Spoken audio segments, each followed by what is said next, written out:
안녕하세요. 부동산 세법 이성원입니다. 여러분들 여름에 많이 공부하기 힘드시죠? 그래서 여름철에 우리 이제 중개사 준비하시는 분들은 공부하는 게 많이 힘드실 거예요. 그런데 여름 되면 저희 시험은 이제 한 100일 정도 남아져요. 그래서 10월 달이니까 7월, 8월, 9월 그러면 3개월 하고 석 달 열흘 정도 되면 이제 100일 정도 남기 때문에 여러분 지금부터 체력 관리도 중요하지만 공부를 어떻게 해야 되는가. 그래서 여름철에 시험을 중개사 준비하는 요령을 잠깐 소개시켜 드릴게요.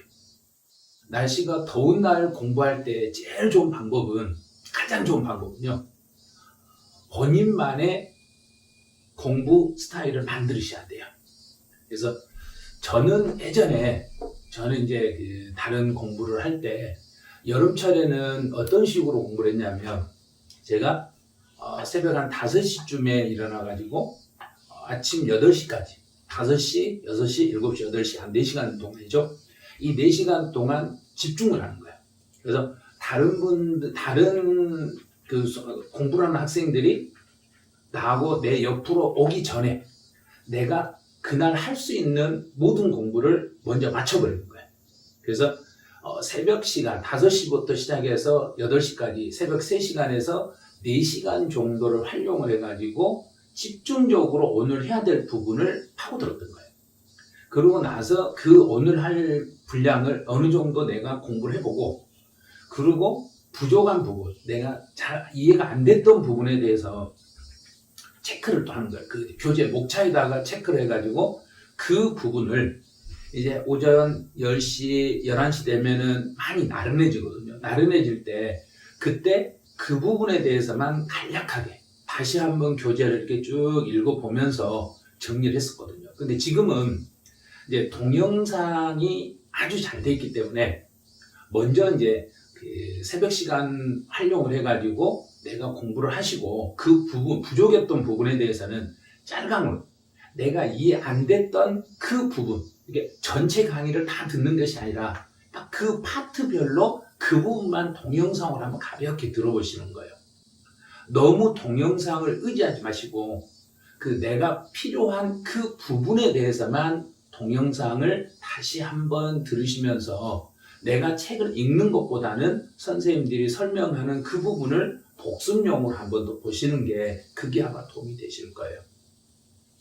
이제 그러고 나서 오후 1시에서 3시 정도까지는 아무리 책을 봐도 그게 능률이 오르질 않아요.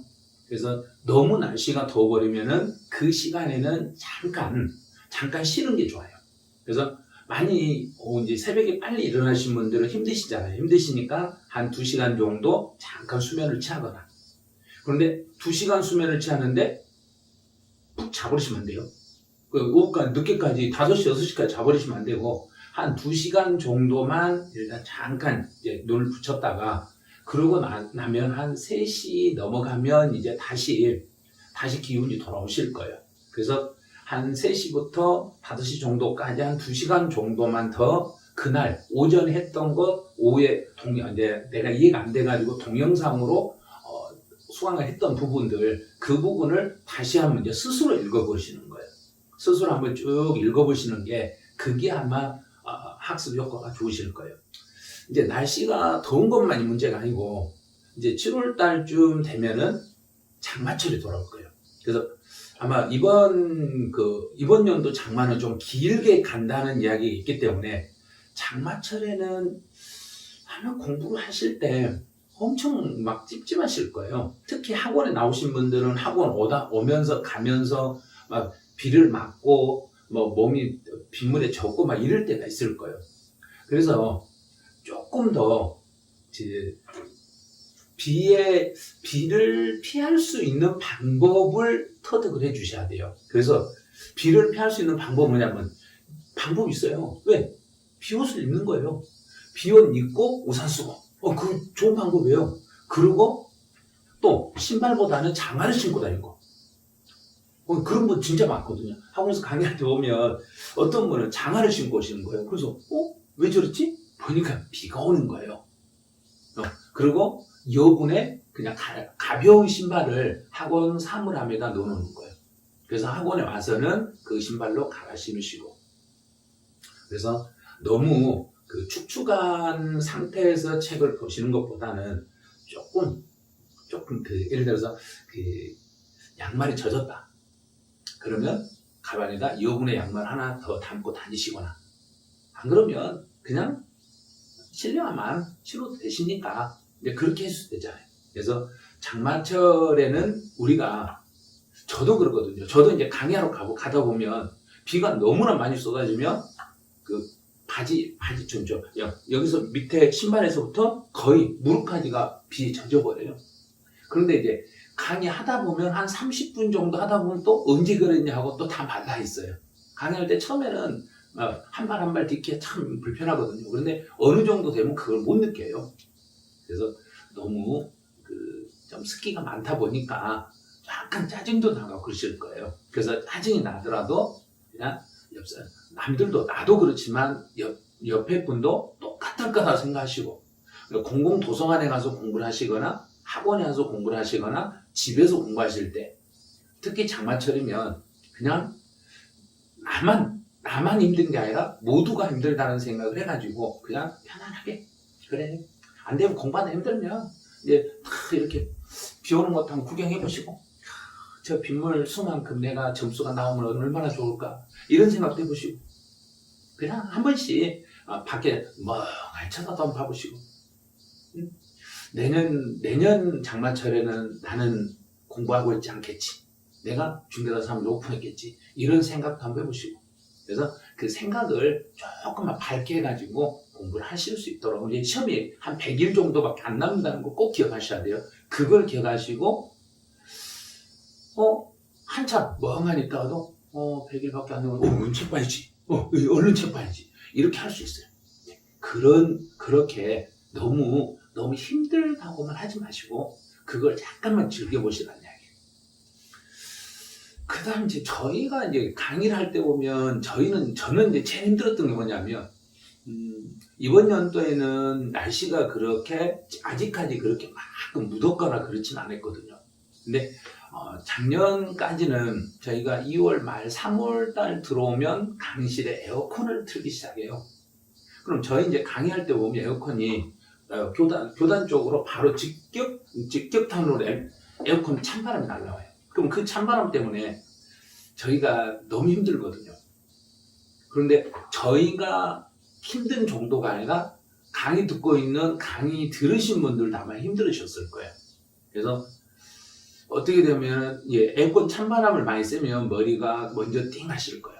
그리고 냉방병 같은 게 많이 오는데, 그걸 대비해서 스스로 덮개 옷을 가지고 다니셔야 돼요. 그래서 집에서 공부하실 때는 거의 에어컨 안 틀잖아요. 에어컨 안 틀고 창문 열어놓고 시원한 바람으로, 이렇게 자연 바람으로 소통하게 하고 책을 보시는 분들 많을 거예요.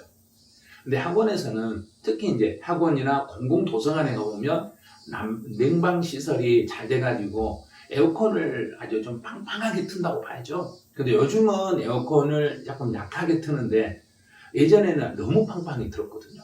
그래서 여름만 되면 머리가 괜히 아프고, 왠지 몸이 느긋하고, 그리고 뭐 개운하지 않고, 그게 냉방병이거든요. 그래서 그런 걸 조심을 하셔야 돼요. 그거는 누가 옆에서 도와드릴 수가 없거든요. 스스로 옷을 좀 두껍게 입으시고, 반팔보다는 긴팔 입으시고, 좀 얇은 것보다는 두꺼운 거, 예를 들어서 두 겹을 입고 계시다가 너무 날씨가 더우면 하나 벗어났다가, 또 너무 좀 차갑다 그럼 하나 다 걸치시고, 이렇게 해주셔야 돼요. 이렇게 하면서 해야지 춥다고 뭐 이러고만 계시면 안 돼. 스스로 내 몸은 내가 관리를 좀 해주시라는 이야기예요. 그래서 책을 못 보는 것보다는 조금이라도 하나라도 더 보셔야 되니까 이제. 그래서 그런 부분에서도 조금 더 주의해 주시면 좋아요. 그 다음에 이제 여름철에 조심해야 될 것 중에 또 하나, 시험철이 다가오고 그러면 여름이라 음식 드실 때 혹시라도 약간이라도 상한 음식을 드셨을 때 한 일주일 정도는 책을 못 볼 수 있다는 걸 생각하셔야 돼요. 그래서 식중독 문제가 생길 수도 있고 또 음식을 잘못 드셔가지고 병원에 입원하는 경우도 생기고 그래요. 그래서 그런 부분에 대해서 약간이라도 좀 이상하다. 그럼 절대 드시면 안 된다는 거. 그런데 저희도 집에서 보면 부모님들 그래요. 어르신들이 나는 괜찮아. 안 괜찮아요. 나는 괜찮아가 아니요. 그런데 나는 괜찮아 먹어도 돼. 근데 애들은 먹지 말라는 거야. 아니 왜 그러신가 모르겠어. 우리 수험생이에요. 우리는 부모님이 아니고 우리는 지금 전부 수험생이라는 이야기예요. 그래서 수험생이니까 조금이라도 이상하면 손대시면 안 돼요. 먹으셔도 안 돼요. 그냥 이건 아니다.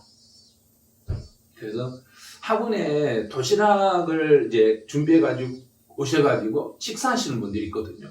그런데 그 학원에서 혹시 냉장고라든지 이런 데 보관하지 않고 아침부터 좀 햇빛이 더운 데다 보관했다가 약간 상할 수 있거든요. 그거 꼭 생각을 해 주셔야 돼요. 그래서 음식이 약간이라도 이상하다. 그럼 절대 여름철에는 드시면 안 돼요. 왜? 시험이 100일밖에 안 남았으니까. 꼭 생각하셔야 돼요. 내가 지금 100일 남았는데 이 100일 시간이 얼마나 소중한 시간인데 일주일 동안 병원에 입원한다고 생각해 보세요. 그럼 갔다 와서도 병원에 치료받고 나와서도 제대로 책을 볼 수 있냐? 없거든요. 그래서 그런 부분을 미리미리 대비를 하셔야 돼요. 그래서 모르겠어요. 저는 이제 딱 음식을 이렇게 딱 한번 먹어보고 약간 시커하다 그러면 넘기질 않아요. 뱉어요 그냥. 약간 이상하다 그러면 바로 뱉어요. 그런데 그걸 먹었을 때 이거 좀 이상한데 하면은 꼭 탈이 나요. 그게 이상하다고 느낌이 오거든요. 딱 딱 입에 들어가는 순간 이상하다 그러면 그냥 나는 괜찮겠지가 아니라 나는 안 돼. 나는 수험생이야. 이 생각을 꼭 해주시라는 거. 그래서 그건 반드시 식중독 같은 거, 그거 여름철에 엄청나게 많은 분들이 거기 탈이 날 수 있으니까요. 꼭 수험생 입장에서 관리 잘 해주시기 바라네요. 네, 여름에 여러분들 학습 방법 잘 들으셨죠? 건강관리 잘 하시고 여러분들 이렇게 잘 잡으셔가지고 여름철에 얼마나 중요한지 여름철 학습 방법이 얼마나 중요한지 잘 알으셨을 거예요. 그래서 이 여름 잘 보내셔가지고 여러분들 모두 목표한 공인중개사님 되시기 바랍니다. 네, 여기서 마칩니다.